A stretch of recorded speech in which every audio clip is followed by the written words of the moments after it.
Siapa yang kau percaya? Diri saya sendiri ya Allah. Allah kunci mulutnya, lalu Allah buat semuanya bicara. Matanya bilang iya saya melihat, telinganya bilang iya saya mendengar, tangannya bilang iya saya menjamah, kemaluannya bilang iya saya menyentuh, kakinya mengatakan iya saya melangkah, semuanya. Setelah itu baru dia mengatakan, dalam Al-Quran diceritakan, a'udzubillahi minasyaitonirrajim, lima syahidtum alaina. Kenapa kalian ini menjadi saksi buat diri sendiri? Apa jawaban anggota tubuhnya? Antakanallahu alladhi antaka kulla syai'. Allah lah yang telah membuat kami berbicara, yang membuat segala hatunya bisa berbicara. Jadi jangan bodoh teman-teman sekalian. Jangan kita selalu bodoh menganggap kalau mata kita lihat haram, oh berarti saya tidak ada yang tahu, cuma saya sendiri. Nah, gimana cara? Mata itu fasilitas yang Allah kasih, gitu kan? Telinga itu fasilitas yang Allah kasih, dan dia sebenarnya kalau bukan karena Allah sudah tundukkan dan dia bisa bicara, dia akan menghardik kita. Gitu. Kau salah gunakan saya nih, kau akan membuat saya disiksa nanti oleh Allah. Allah haramkan babi, Allah ganti dengan sapi, ayam, kuda, kelinci, ikan, banyak gantinya. Lalu untuk apa kepada yang haram yang sedikit itu, untuk apa? Khamr dilarang, baik ada gantinya susu, sirup, madu, banyak gantinya. Terus kenapa harus nyorot yang sedikit itu? Gitu. Sementara orang kalau lakukan kemaksiatan Allah benci dan akan ada hukumannya, serta di mata manusia juga tidak disuka. Orang yang suka dusta, orang yang suka ganggu orang lain, sibuk mencari fitnah, aib-aibnya orang lain, memfitnah dan seterusnya, tidak ada orang yang suka. Kalau ada orang yang mendekat pun itu karena ada masalah dunia. Coba kalau seandainya dia sudah bangkrut atau dia sudah tidak punya jabatan, orang semua menjauh dari dia. Tapi orang beriman, subhanallah, ada harta nggak ada harta, kalau dia orang soleh atau soleh, orang suka. Oh si fulan, oh itu masya Allah tuh orang soleh, orang suka. Allah subhanahu wa ta'ala berikan fitrahnya begitu. Sabar sedikit. Dan pernah saya jelaskan sabar itu dalam 3 hal. Sabar dalam mengerjakan ketaatan kepada Allah, memang butuh sabar. Hadir di majelis ilmu, duduk 2 jam, 3 jam, sabar memang. Tapi efeknya kan besar, gitu kan. Kita puasa, sabar 14 jam gak makan dan minum, sabar, tahan, sabar. Kemudian kita sholat malam, sabar, memang ngantuk, tapi bangun, sholat, azan ke masjid, di rumah aja hujan, tapi sabar, jalan, sabar. Nggak ada sesuatu yang rugi kok, gitu kan. Sama yang kedua, sabar terhadap meninggalkan maksiat. Ada penawaran, semua kita pasti terlintas dalam hidupnya, penawaran berzina, penawaran bohong, penawaran riba, penawaran buat nota palsu, banyak itu pasti. Karena syaitan, musuh kita, selalu menawarkan itu kepada kita. Tinggal kita sabar, tolak, jangan mau. Selesai. Apapun godaannya jangan mau, komitmen, jalan. Oh ini Allah haramkan, saya nggak mau. Dan yang ketiga, sabar dalam semua cobaan. Apapun cobaan sehari-hari kita, sakit, gangguan orang, ghibah, sudahlah, anggap itu sebagai warna kehidupan. Sudahlah, kita lagi jalan macet, ya sudahlah, jalanlah, nanti akan jalan keluarnya ada kok. Kita ngoceh-ngoceh juga, macet tetap nggak bisa berubah. Ya? Sabar saja, nanti kita akan dapat jalan keluarnya. Kan gitu. Lebih baik orang menikmatinya, beda dengan orang yang tidak menikmatinya. Sudahlah, apa boleh hujan, ya sudah, gerutu sampai ke rumahnya hujan, udah basah. Ya, pikirannya jadi kalut, ya, memungkiri takdirnya Allah, banyak masalah. Sesungguhnya di surga terdapat pasar. Mereka mendatangi pasar tersebut setiap Jumat. Lalu berhembuslah kepada mereka angin dari arah utara, dan hembusan angin tersebut mengenai wajah dan pakaian mereka sehingga mereka bertambah indah dan tampan. Ini jelas yang dimaksud adalah kaum laki-laki. Mereka bertemu, mereka keluar, mereka bertemu di situ. Kata sebagian ulama hadis, maksudnya mereka saling kenalan, ya, satu sama yang lain. Karena ada kaum-kaum sebelum kita yang beriman, kaumnya Nabi Nuh, kaumnya Nabi Shu'aib, kaumnya Nabi Saleh. Kita sama-sama di surga. Assalamualaikum warahmatullahi wabarakatuh. Alhamdulillah, selalu kita memuji Allah subhanahu wa ta'ala, karena memang Ia telah memerintahkan kepada kita untuk memujinya, dan menjanjikan bila kita memujinya akan diberikan segala kebutuhan kita.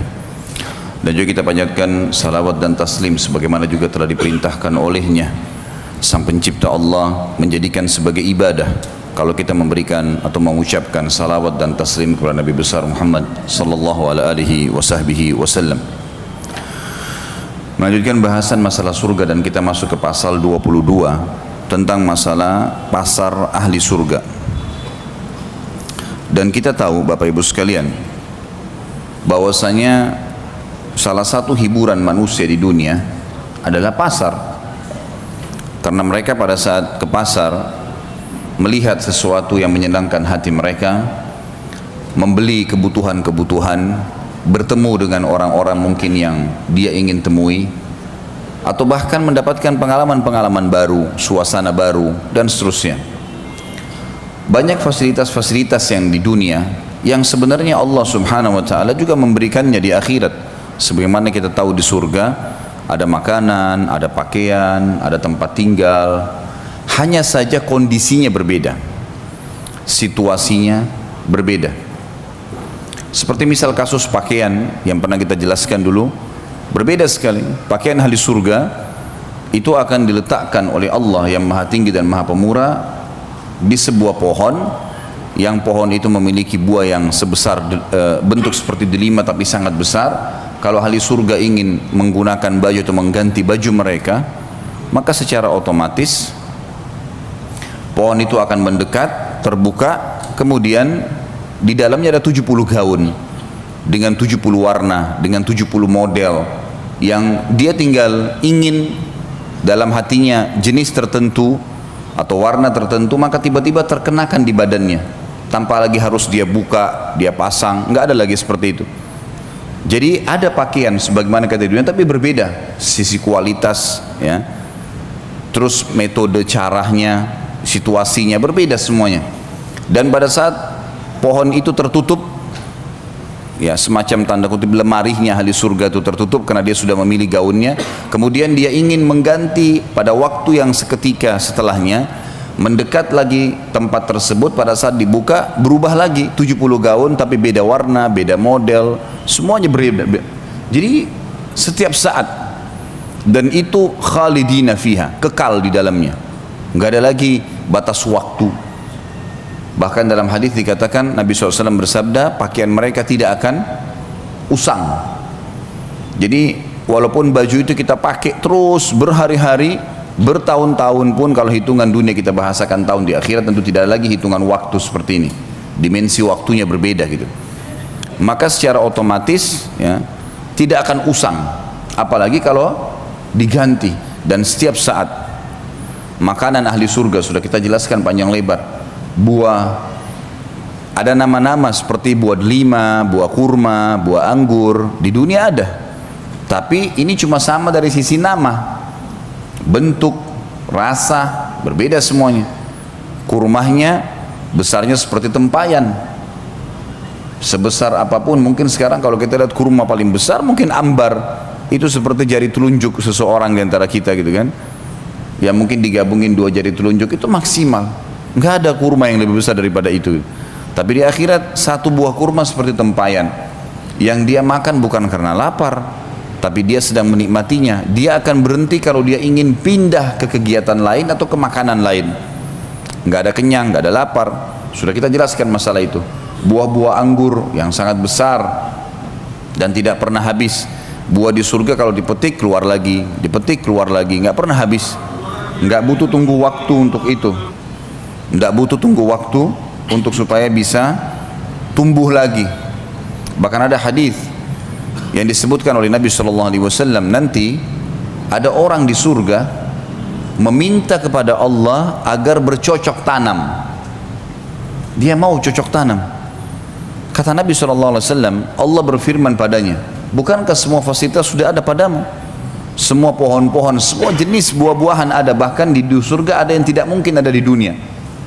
Jenis buah-buahan yang tidak bisa dibayangkan, karena semua di surga tidak pernah mata lihat, tidak pernah telinga dengar, tidak pernah terlintas dalam hati manusia, sebagaimana dalam hadis disebutkan. Lalu kemudian Nabi SAW mengatakan kepadanya, kepada kita semuanya, orang ini berkata kepada Allah, ya Allah, tapi saya ingin, jiwa saya ingin sekali punya pohon-pohonan.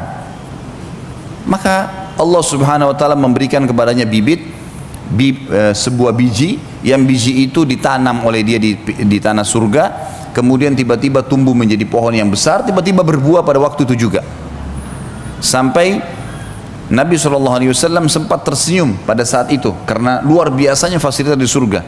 Tidak butuh tunggu waktu, ditanamkan bibit tersebut, kemudian tiba-tiba jadi pohon besar, tiba-tiba berbuah dan tiba-tiba dinikmatin sama dia. Ada seorang Arab Badui hadir di majelis Nabi SAW berkata, ya Rasulullah, pasti itu orang Ansar. Itu orang yang minta sama Allah, itu orang Ansar. Orang Ansar penduduk Madinah, karena mereka rata-rata petani kan. Akhirnya membuat semua sahabat tertawa pada saat itu. Ya. Tapi ini contoh saja bagaimana di surga itu fasilitasnya sangat luar biasa. Batang-batang pohon yang sudah kita bahas pertemuan yang lalu, semuanya batang pohon kita di dunia umumnya memiliki kulit yang keras atau mungkin pun kulitnya lembut seperti pisang misalnya, tetapi juga basah dan segala macam hal yang mungkin memiliki banyak hal yang membuat manusia tidak ingin memegangnya, ada getah dan seterusnya. Tapi kalau di surga batang pohonnya emas, sulit dibayangkan. Batang pohonnya emas tapi bisa berbuah, kuasa Allah Subhanahu wa taala, tidak ada yang mustahil, gitu kan? Dan kita tidak perlu heran hal-hal yang seperti ini teman-teman sekalian, karena Allah Maha Kuasa dan kita memang ini dasarnya manusia, anak Adam penghuni surga. Kita di tempat kita memang di sana, gitu. Ayah kita Adam alaihissalam diturunkan dengan istrinya Hawa ke muka bumi, kemudian akan kembali ke sana.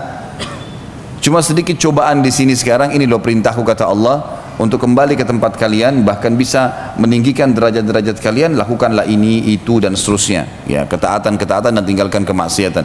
Tapi orang yang bangkang tidak akan ke sana loh ya, tidak akan kembali ke tempatnya, dia akan kembali ke neraka, tempat siksaan yang sudah disiapkan sebagaimana sudah panjang lebar kita jelaskan. Semua fasilitas di surga, fasilitas yang tidak bisa dibayangkan, susah sekali ya dengan dibayangkan. Tetapi kita imani, karena keimanan akan memudahkan kita untuk meyakininya, ya. Contoh misalnya air yang kita bahas, bagaimana bisa ada air jalan di depan mata seseorang ahli surga di istananya tanpa tersentuh tanah, dan dia bisa mengambilnya tanpa tertumpah di lantainya, gitu kan? Itu semua sudah kita jelaskan panjang lebar. Semua ini saya review kembali dan masih banyak yang kita tidak reviewkan tentunya, untuk menekankan sebuah poin. Pada saat kita membahas pasal ke-22 tentang masalah pasar ini, jangan dibayangkan seperti pasar kita yang becek, yang kotor, ya. Atau mungkin hanya seperti mall, orang masuk kemudian lula-lalang, toko bersebelah-sebelahan. Bukan itu. Memang disebutkan dalam hadis masalah pasar, tetapi di sini tidak ada transaksi. Pasar ini tujuannya hanya dijadikan oleh Allah yang Maha Tinggi dan Maha Pemurah sebagai tempat pertemuan ahli surga. Dan umumnya ini didatangi oleh kaum laki-laki di surga. Kaum wanita mereka tinggal di istana. Inilah yang akan kita bacakan hadisnya. Hadis diriwayatkan oleh Imam Muslim. Anas bin Malik radhiyallahu anhu meriwayatkan sabda Rasulullah sallallahu alaihi wasallam, sesungguhnya di surga terdapat pasar. Mereka mendatangi pasar tersebut setiap Jumat. Lalu berhembuslah kepada mereka angin dari arah utara, dan hembusan angin tersebut mengenai wajah dan pakaian mereka sehingga mereka bertambah indah dan tampan. Ini jelas yang dimaksud adalah kaum laki-laki. Mereka bertemu, mereka keluar, mereka bertemu di situ. Kata sebagian ulama hadis maksudnya mereka saling kenalan, ya, satu sama yang lain. Karena ada kaum-kaum sebelum kita yang beriman, kaumnya Nabi Nuh, kaumnya Nabi Shu'aib, kaumnya Nabi Saleh. Kita sama-sama di surga, maka kita berkenalan sama mereka, dan itu setiap Jumat. Tentu di surga sudah tidak lagi sholat Jumat, gitu kan? Tapi mereka bertemu.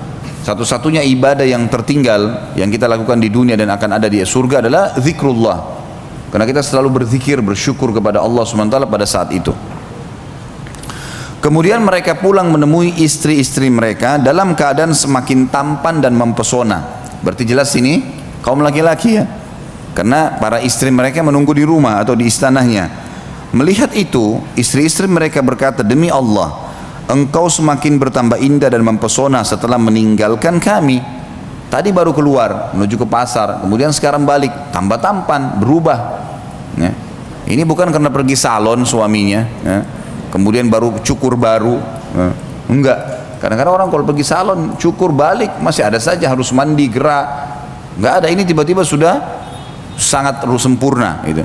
Nggak ada lagi orang jelek di surga, nggak ada lagi orang jelek. Dan sebagaimana juga sudah dijelaskan, salah satu ciri ahli surga adalah Mereka memiliki kulit yang sangat bersih, ya. Gak ada lagi orang yang memiliki kulit yang kotor, yang gelap. Semuanya sudah berubah. Dan pada saat itu Allah yang maha tinggi dan maha pemurah juga menjadikan para istri di istana-istana mereka berubah juga tiba-tiba menjadi lebih cantik dan lebih mempesona dari sebelumnya. Karena para laki-laki penghuni surga berkata, demi Allah, engkau juga semakin bertambah indah dan mempesona setelah kepergian kami. Dan ini sekali lagi ya, tanpa melalui proses. Dalam arti kata, ya Allah SWT ubah menjadi tiba-tiba lebih tampan, lebih segar, ya, lebih bersih, lebih rapi, ya. Semuanya tiba-tiba seperti itu dengan kuasa Allah Subhanahu wa taala. Karena memang surga tempat kenikmatan. Makanya Imam Ahmad rahimahullah mengatakan, tempat istirahatnya orang mukmin di surga. Dan bumi ini, dunia ini bukan untuk istirahat. Salah. Kalau ada orang mukmin terus berlihai-lihai, malas, tidak sholat malam, tidak baca Quran, tidak hadir majelis ilmu, tidak puasa, maka ini orang yang salah ini. Karena dia harus tahu perbuatan-perbuatan ini yang membuat dia nanti mendapat derajat yang tinggi di surga. Di sana saatnya istirahat. Ya. Sekarang kita bekerja, seperti kita lagi keluar pagi, bekerja ke kantor, kita ikut jalan macet, apalah segala macam rintangannya, suka dukanya, hujan, segala macam, bekerja capek, pulang malam istirahat di rumah. Rasionalnya begitu. Jadi memang saatnya kita bekerja, Bapak Ibu sekalian, jangan malas-malasan. Sholatlah, puasalah, ya, sedekahlah, zikirlah, bacalah Al-Quran, hafal Al-Quran itu. Jangan penyesalan nanti terakhir baru datang. Ini rugi sendiri kita nanti, ya.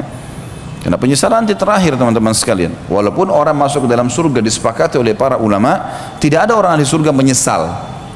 Karena nikmat yang paling rendah pun di surga sudah membuat mereka sangat puas. Tetapi perlu kita renungin, selama kita masih hidup di dunia dan kita punya peluang untuk meninggikan derajat kita, kenapa enggak? Kenapa tidak kita lakukan? Apa sih yang membuat tidak mau sholat duha, tidak mau sholat sunnah qobliyah, tidak mau sholat sunnah ba'diyah? Berapa lama dikerjakan? Dan itu kalau dinikmatin akan jadi nikmat itu. Sampai Nabi SAW mengatakan dalam hadis, innama ju'ila qurratu aini fis shalah. Allah telah menjadikan kenikmatan hidupku di sholat. Di atas segalanya sholat bagi dia sallallahu alaihi wasallam, dan kita pengikutnya harusnya kita mencontohi beliau. Sholat itu nikmatin Bapak Ibu sekalian, dari takbir Allahu Akbar tenang, baca iftitahnya pelan, Al-Fatihah pelan, jadikan betul-betul sebuah pertemuan mulia antara kita dengan Sang Pencipta Allah. Tanda kutip di sini. Karena kita komunikasi dengan Allah Subhanahu wa taala dengan sholat, gitu kan. Karena sholat itu memang doa, ya, seseorang sedang menyampaikan, sedang komunikasi dengan Tuhannya. Dalam sebuah hadis sahih dikatakan, kalau seorang hamba mengatakan alhamdulillah, Allah menjawab dari langit, habadani abdi, hambaku memuji-muji saya. Memang ada respon. Kita kalau ruku kita mengatakan subhana rabbiyal azim, maha suci Tuhanku yang maha agung. Sami Allahu liman hamida, Allah telah mendengar siapapun yang memujinya. Rabbana walakal hamd, segala puji bagimu wahai Tuhan kami. Sujud subhana rabbiyal a'la, maha suci Tuhanku yang maha tinggi. Memang kita sedang komunikasi. Tahiyat at-tahiyatu lillah, semua ucapan baik yang kami ucapkan untuk Allah. Jadi semuanya memang komunikasi seorang hamba dengan Sang Pencipta Allah, maka harus nikmatin, ya. Jangan bermalas-malasan. Malas ini adalah penyakit yang harus dijauhi dan tidak layak dipredikatkan atau bahkan melekat pada seseorang mukmin dan mukminah. Tidak boleh. Saatnya kita bekerja, gitu kan. Nanti di surga akan ada balasan yang membuat kita puas. Kata Allah dalam Al-Quran, fala sawfa yarda. Semua orang-orang yang berbuat ketaatan itu nanti dia akan ridha, dia akan luar biasa puas. Bahkan ya, mereka berharap kalau bisa kembali ke dunia supaya mereka mengulangi amal-amal soleh dan memaksimalkannya, ya, kemudian barulah mereka meninggal dunia. Para sahabat itu kalau sholat sampai disebutkan dalam riwayat seperti tiang, seperti batang pohon yang tidak bergerak. Walaupun sampai disengat, ada beberapa di antara mereka disengat dahinya oleh lebah, berdarah, nggak bergerak. Karena nikmatnya mereka sholat. Ada di antara mereka dikena anak panah, berdarah, tidak bergerak. Gitu. Bagaimana dengan kita? Kadang-kadang cuma karena gerah sedikit, nggak mau sholat malam. Digigit semut, sudah berhenti, konsentrasinya buyar semua. Gitu kan? Yang lebih besar Anda atau semut? Hah? Lebih besar kita kan? Digigit ya sakit, ya sabarlah. Gitu. Kecuali kalau kita lagi tidak sholat. Gitu. Kalau lagi tidak sholat mungkin lain. Kita bisa memindahkan dia, tapi kalau lagi sholat, Terus kemudian gara-gara itu syaitan tunggangi satu ekor semut untuk supaya kita tidak khusyuk sampai salam, ini bagaimana? Kehilangan banyak pahala, gitu kan? Makanya semua tempat, lokasi kita sholat memang sudah dibersihkan, diamankan, kemudian baru kita sholat. Karena termasuk tambahan dan adab dalam bab sholat, kalau seseorang itu memperindah dan menambah kenyamanan tempat-tempat ibadahnya, sejadahnya sudah bersih, mukunahnya sudah bersih, sudah dibubuhi minyak wangi, kemudian segala macam hal yang merupakan masuk dalam bab adab. Itu nanti akan kita bahas insya Allah setelah selesai, karena bahasan kita tentang surga hari ini selesai ya. Insya Allah pertemuan akan datang kita akan masuk kembali ke kitab Minhajul Muslim. Kita akan lanjutkan bahasan kita, karena ini sebenarnya bahasan buku Rasulullah SAW cerita surga dan neraka ini pelengkap dari bahasan Minhajul Muslim. Pada saat kita bahas tanda-tanda hari kiamat, mahsyar, juga tentang kematian dan nikmat dan azab kubur, di Minhajul Muslim tidak disebutkan surga dan neraka, makanya kita pindah ke buku ini. Dan ini pasal terakhir kita dalam masalah surga dan neraka ini. Dan saya tetap berharap Bapak Ibu sekalian, buku ini harus selalu dijadikan sebagai rujukan untuk dibaca, bukan hanya pada saat kita taklim saja. Sebelum tidur review lagi kembali, baca tentang neraka, atau merasa futur itu kayak orang yang lemah lagi imannya. Buka buku ini, baca tentang neraka, baca tentang surga, janji-janji Allah, itu sangat bagus ya. Sangat bagus, sangat membantu kita sebenarnya untuk kembali mengingat akhirat. Karena beriman tentang akhirat ini sangat besar manfaatnya, luar biasa. Orang kalau mendahulukan akhirat dan selalu tahu kalau akan ada alam akhirat sana, dia buka matanya sehingga melihat realita memang dunia akan kita tinggalkan. Karena sehebat apapun seseorang, sekuat apapun fisiknya, sesehat apapun dia, setinggi apapun jabatannya, tetap mati gitu. Itu faktanya, itu nggak bisa kita bohong, nggak bisa didustakan itu, gitu kan? Dan semua yang kita kerjakan, sebagaimana ada hidup dan mati, akan ada hisab di sana, ada surga dan neraka, gitu. Maka seseorang beriman tentang adanya akhirat sangat luar biasa, membuat ketentraman jiwa, karena dunia jadi kecil buat dia. Seberat apapun cobaan dia bisa laluin, gitu kan? Apapun sifatnya, oh dunia sebentar, udahlah saya akan laluin, gitu. Udah kita akan laluin, kita akan sangat semangat untuk mengejar akhirat itu, dan kita akan menganggap dunia ini kecil, apapun yang luput dari kita tidak masalah, tidak ada sesuatu yang masalah. Sampai para ulama salaf anggota tubuhnya pun dipotong, bagiannya kecil, karena ini tidak akan abadi kok. Dunia dia mati, nanti dikasih jasad yang baru di akhirat. Jadi orang beriman sangat luar biasa. Kenapa para sahabat bersemangat untuk pergi jihad, padahal bisa dicincang badannya, bisa ditusuk, bisa segala macam? Karena dia tahu, dia sangat yakin kalau ditusuk nanti saya akan menuju kepada kehidupan abadi itu. Dan semua yang dijanjikan ini pasti ada. Innallaha la yukhliful mi'ad. Allah nggak bakal mungkin pungkiri janjinya, gitu kan? Waman asdaqu minallahi qila. Siapa yang lebih jujur daripada Allah dalam penyampaian? Nggak mungkin salah, nggak mungkin salah. Dan sudah pernah saya bilang, ketaatan-ketaatan yang kita lakukan Bapak Ibu sekalian, hanya kita lakukan dengan menikmatinya dan sabar sebentar. Mati masuk surga. Maksiat tidak usah dikerjakan, nggak ada manfaatnya buat kita sama sekali. Dibenci sama Allah, dibenci oleh manusia, efek jerahnya besar. Lalu untuk apa? Toh juga setiap kemaksiatan yang dilarang itu jumlahnya lebih sedikit daripada yang diperintahkan atau gantinya. Kalau Allah haramkan misal daging hewan tidak boleh dimakan, semuanya jenis hewan, Allah ciptakan miliaran hewan, lalu Allah berikan kita hawa nafsu mau makan daging, susah, memang berat. Tapi enggak, Allah haramkan babi, Allah ganti dengan sapi, ayam, kuda, kelinci, ikan, banyak gantinya. Lalu untuk apa kepada yang haram yang sedikit itu, untuk apa? Khamr dilarang, baik ada gantinya susu, sirup, madu, banyak gantinya. Terus kenapa harus nyorot yang sedikit itu? Gitu. Sementara orang kalau lakukan kemaksiatan Allah benci dan akan ada hukumannya, serta di mata manusia juga tidak disuka. Orang yang suka dusta, orang yang suka ganggu orang lain, sibuk mencari fitnah, aib-aibnya orang lain, memfitnah dan seterusnya, tidak ada orang yang suka. Kalau ada orang yang mendekat pun itu karena ada masalah dunia. Coba kalau seandainya dia sudah bangkrut atau dia sudah tidak punya jabatan, orang semua menjauh dari dia. Tapi orang beriman, subhanallah, ada harta nggak ada harta, kalau dia orang soleh atau soleh, orang suka. Oh si fulan, oh itu masya Allah tuh orang soleh, orang suka. Allah subhanahu wa ta'ala berikan fitrahnya begitu. Sabar sedikit. Dan pernah saya jelaskan sabar itu dalam 3 hal. Sabar dalam mengerjakan ketaatan kepada Allah, memang butuh sabar.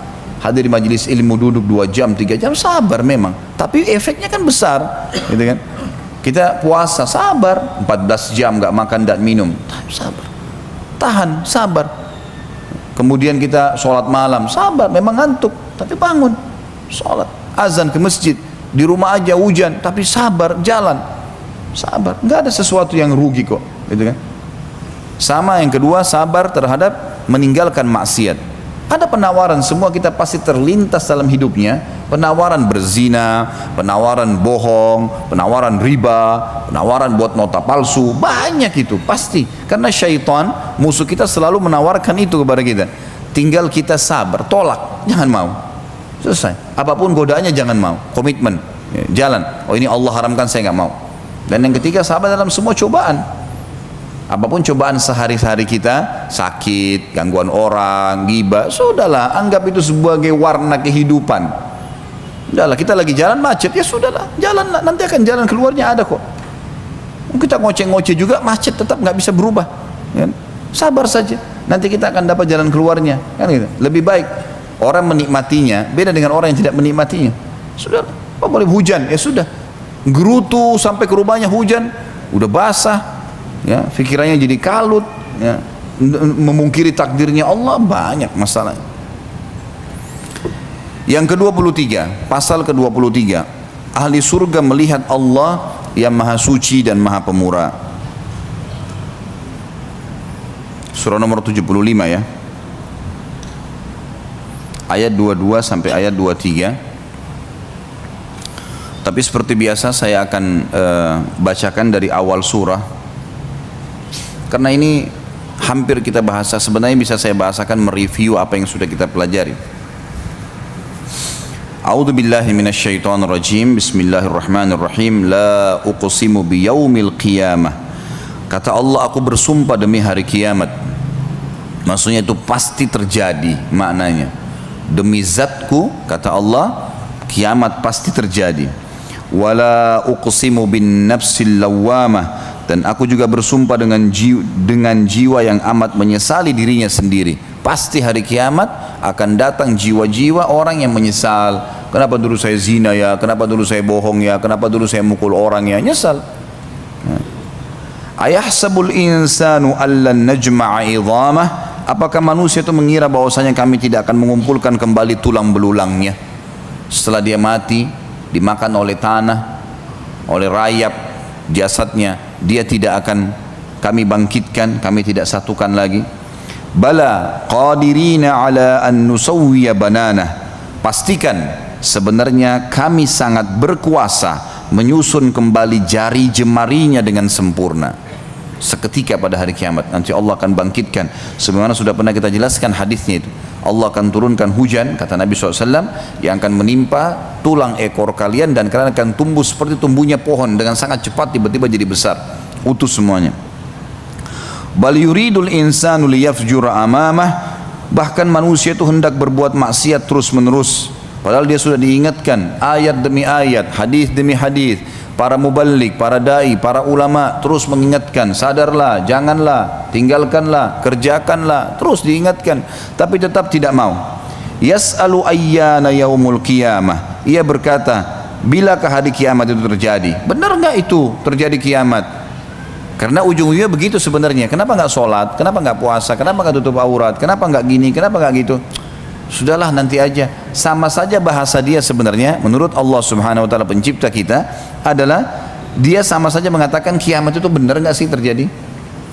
Lalu Allah ceritakan masalah kiamat, fa idza bariqal basar. Pada saat itu mata akan terbelalak karena ketakutan. Pada saat dibangkitkan baru sadar, semua manusia di hadapan matanya terlihat, dengan wa khasafal qamar. Dan apabila bulan telah hilang cahayanya, semua langit akan menjadi cerah semuanya. Mahsyar akan dihamparkan dan matahari akan sangat dekat, cuma berapa mil sebagaimana sudah pernah kita jelaskan di tanda-tanda atau terjadian kiamat. Wa jumi'asy syamsu wal qamar. Dan matahari juga bulan dikumpulkan. Kata sebagian ulama tafsir, dikumpulkan adalah disatukan, bulan dan matahari menjadi satu, ya. Yaqulul insanu yawma idzin ainal mafar. Pada hari itulah baru manusia berkata, kemana tempat berlari ini? Mau lari kemana? Mahsyar sebuah lapangan yang sangat luas. Kata Nabi SAW, berpasir putih. Dan semua manusia dibangkitkan berada di belakang nabinya. Kalla la wazar, sekali-kali tidak ada tempat untuk berlindung pada saat itu. Ila rabbika yauma idzinil mustaqar, hanya kepada Tuhan kalianlah pada saat itu tempat untuk kembali. Nggak ada lagi sudah. Ya, sebagaimana sudah kita jelaskan banyak ayat Al-Quran masalah kiamat, langit akan terbelah, kemudian malaikat-malaikat akan memenuhi langit, bagaimana mereka menggiring dan mengawasi manusia pada saat itu dengan jumlah yang sangat banyak. Yunabba'ul insanu yawma idzin bima qaddama wa akhar. Pada hari itulah manusia akan diberitahukan apa yang pernah dia kerjakan yang lalu dan apa yang telah dia lalaikan. Balil insanu ala nafsihi basirah. Manusia itu menjadi saksi atas dirinya sendiri. Walau alqa ma'adzirah, meskipun dia mengemukakan alasan-alasannya. Ada sebuah hadis dia disebutkan, kalau ada orang nanti datang hari kiamat diberikan kesaksian, ini loh buku amalmu, saya nggak percaya. Ini malaikat yang menyaksikan, saya nggak percaya. Ini tembok, tanah, udara, segala, saya nggak percaya. Siapa yang kau percaya? Diri saya sendiri ya Allah. Allah kunci mulutnya, lalu Allah buat semuanya bicara. Matanya bilang iya saya melihat, telinganya bilang iya saya mendengar, tangannya bilang iya saya menjamah, kemaluannya bilang iya saya menyentuh, kakinya mengatakan iya saya melangkah, semuanya. Setelah itu baru dia mengatakan, dalam Al-Quran diceritakan, a'udzubillahi minasyaitonirrajim, lima syahidtum alaina. Kenapa kalian ini menjadi saksi buat diri sendiri? Apa jawaban anggota tubuhnya? Antakanallahu alladzi antaka kulla syai'. Allah lah yang telah membuat kami berbicara, yang membuat segala hatunya bisa berbicara. Jadi jangan bodoh teman-teman sekalian, jangan kita selalu bodoh menganggap kalau mata kita lihat haram, oh berarti saya tidak ada yang tahu, cuma saya sendiri. Nah, gimana cara? Mata itu fasilitas yang Allah kasih, ya kan? Telinga itu fasilitas yang Allah kasih, dan dia sebenarnya kalau bukan karena Allah sudah tundukkan dan dia bisa bicara, dia akan menghardik kita. Gitu. Kau salah gunakan saya nih, kau akan membuat saya disiksa nanti oleh Allah. Sama dengan sebagian ulama mengatakan makanan dan minuman kalau bisa berbicara, maka dia akan mengatakan kalau orang mukmin, saya berterima kasih, saya bersyukur sama Allah karena saya menjadi bagian dari tubuhmu.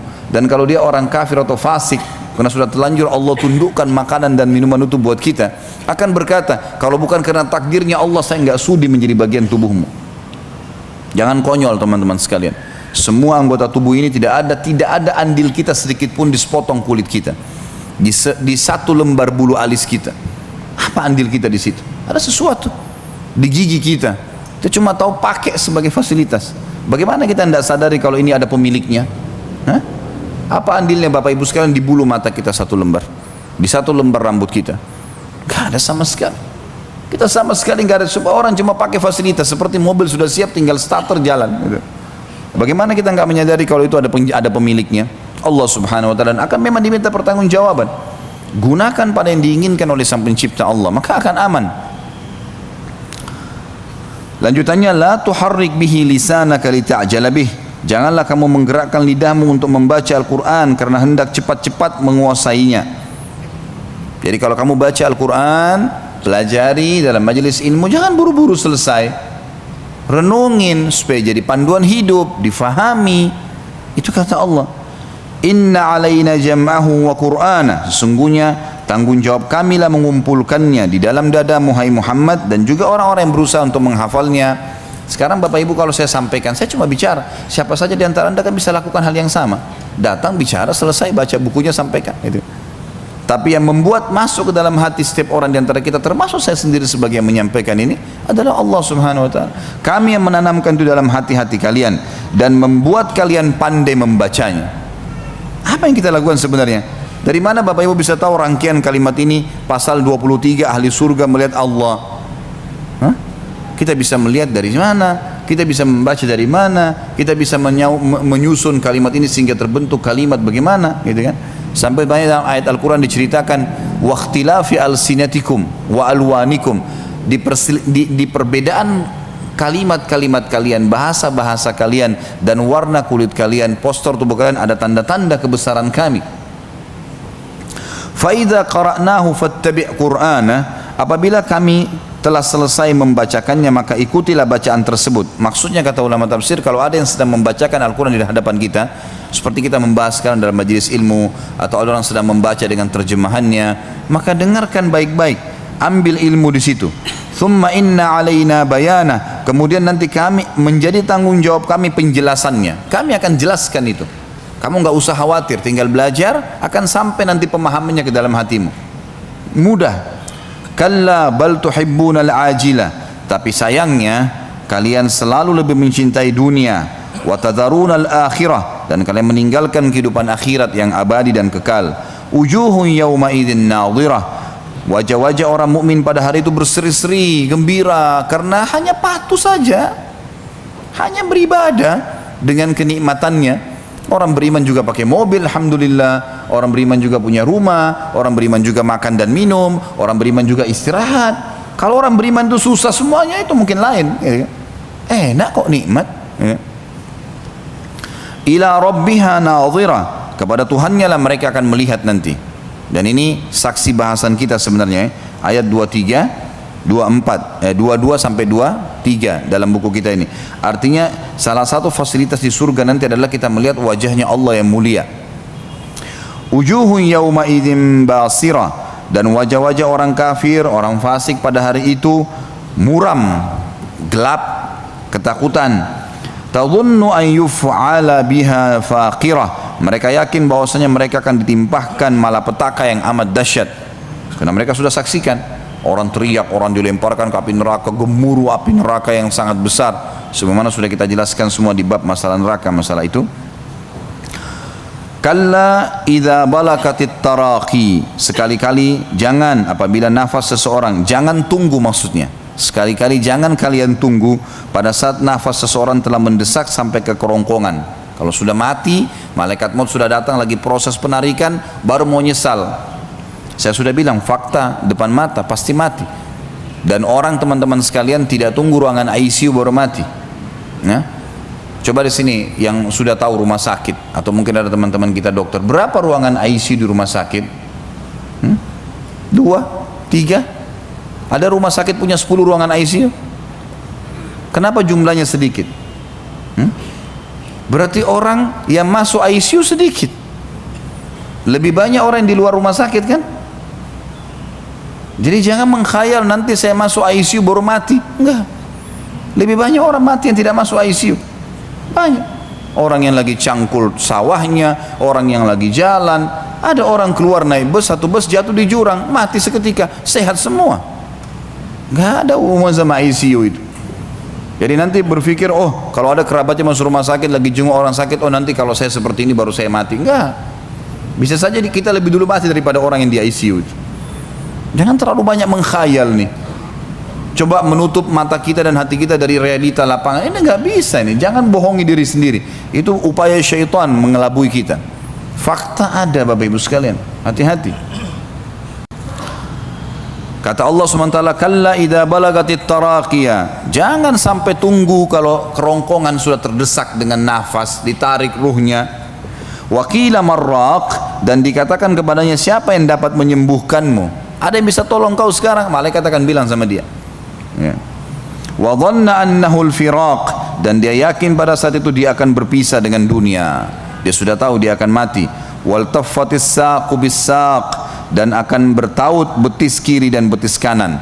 Kata sebagian ulama tafsir, ini maksud adalah kalau malaikat maut sudah mencabut ruh, karena tegangnya dia, maka kedua betisnya akan menjadi tegang, ya, mengeras.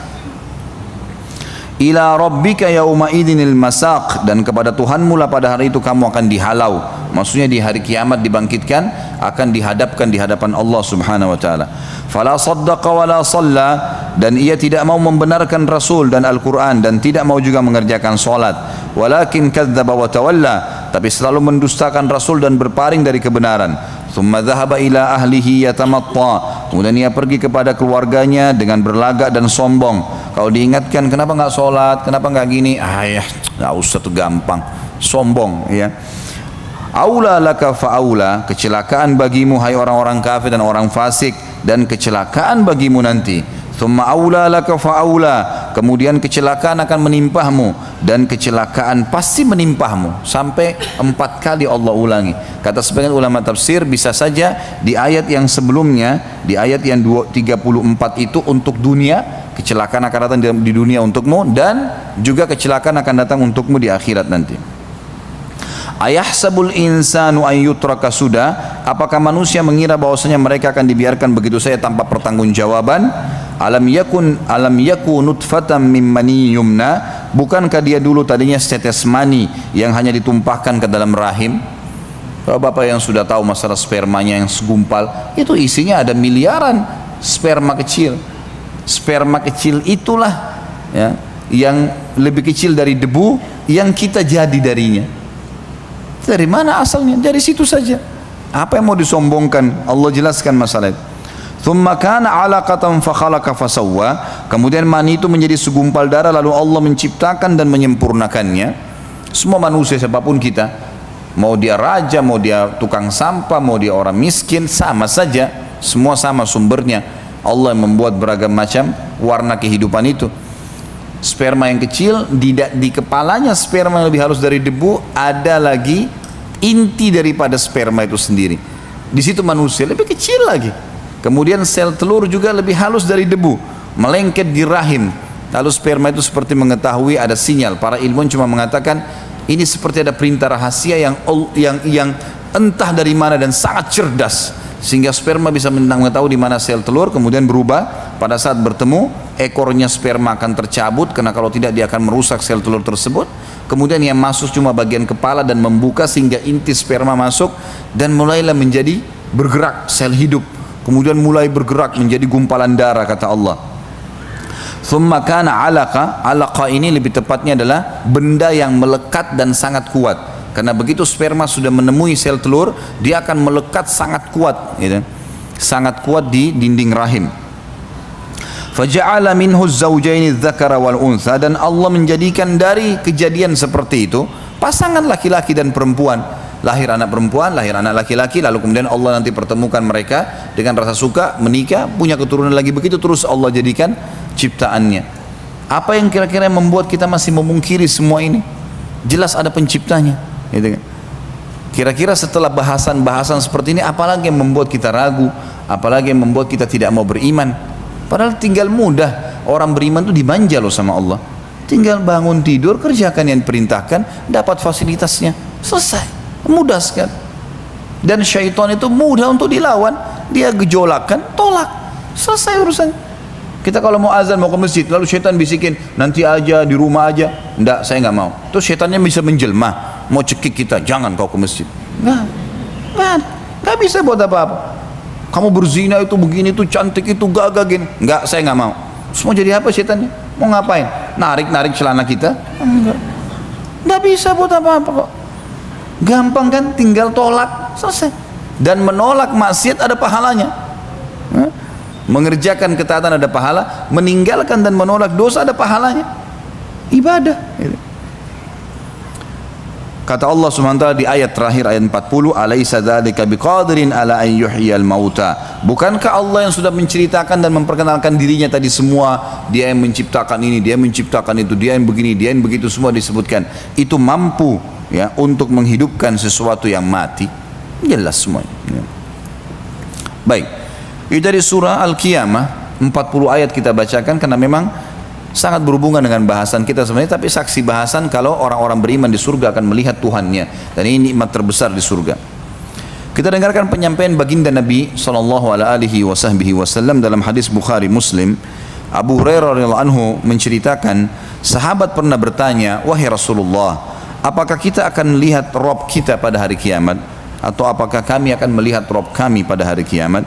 Maka Rasulullah SAW balik bertanya, "Apakah kalian kesulitan melihat bulan pada bulan purnama?" Kalau pertengahan bulan tanggal 13, 14, 15 biasanya kita puasa Iyamul Bid, itu pasti kejadiannya bulan purnama, pasti. Bulan sangat besar, warnanya kekuning-kuningan, indah untuk dilihat. Kata Nabi SAW, "Kalian kesulitan nggak lihat bulan pada saat itu?"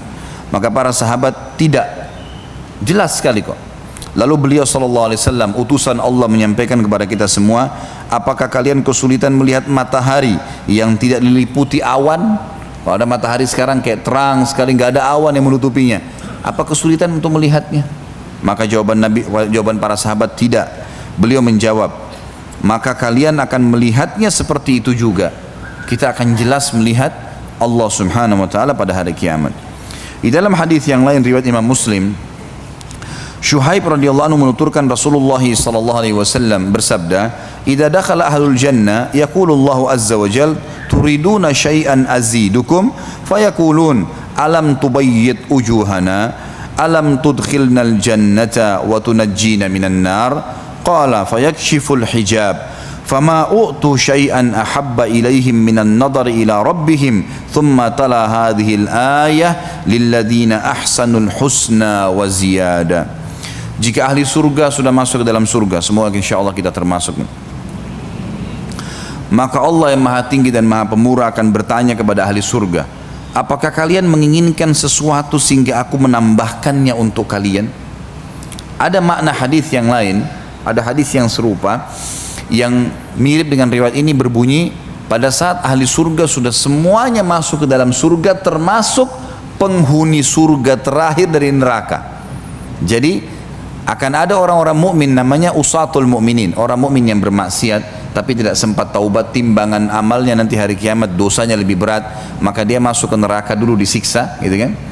Nah, orang-orang seperti ini nanti akan dikeluarkan semua. Kalau sudah keluar, ini Allahu alam berapa ribu tahun nih disiksa di neraka karena dosanya banyak, gitu kan. Baik, kalau semuanya sudah keluar, ahli neraka, ahli surga pun dari neraka sudah keluar semuanya, di neraka tinggal orang yang kekal, orang munafik, orang musyrik, orang kafir. Tiga ini pasti kekal di dalamnya. Baik, mereka sudah keluar semua, maka Allah yang maha tinggi dan maha purba mengumpulkan ahli surga lalu bertanya, apakah kalian sudah puas dengan apa yang aku berikan? Kata para ahli surga, ya Allah, nikmat apa lagi yang kami inginkan setelah engkau menyelamatkan kami dari neraka dan kami masuk ke dalam surga. Ini riwayat lain tentunya ya. Kalau riwayat kita di sini dikatakan, jika ahli surga telah masuk ke dalam surga, bisa masuk semakna dengan hadis tadi yang kedua yang saya sebutkan. Semua ahli surga walaupun yang lewat neraka dulu sudah masuk semuanya ke dalam surga. Maka Allah bertanya kepada mereka semua secara serentak. Makna yang lain yang saya ingin titik beratkan Bapak Ibu sekalian adalah, berarti ahli surga di dalam surga sendiri yang sudah masuk dari awal ini sudah lama menikmati fasilitas, sudah lama, karena menunggu orang-orang yang masuk ke neraka dulu tadi yang disiksa kemudian dibersihkan lalu dikeluarkan, baru Allah subhanahu wa ta'ala mengumpulkan. Karena ini nikmat yang puncak yang Allah akan kasih, tapi akan merata, semua penghuni surga akan mendapatkannya, termasuk yang lewat ke neraka dulu, gitu kan?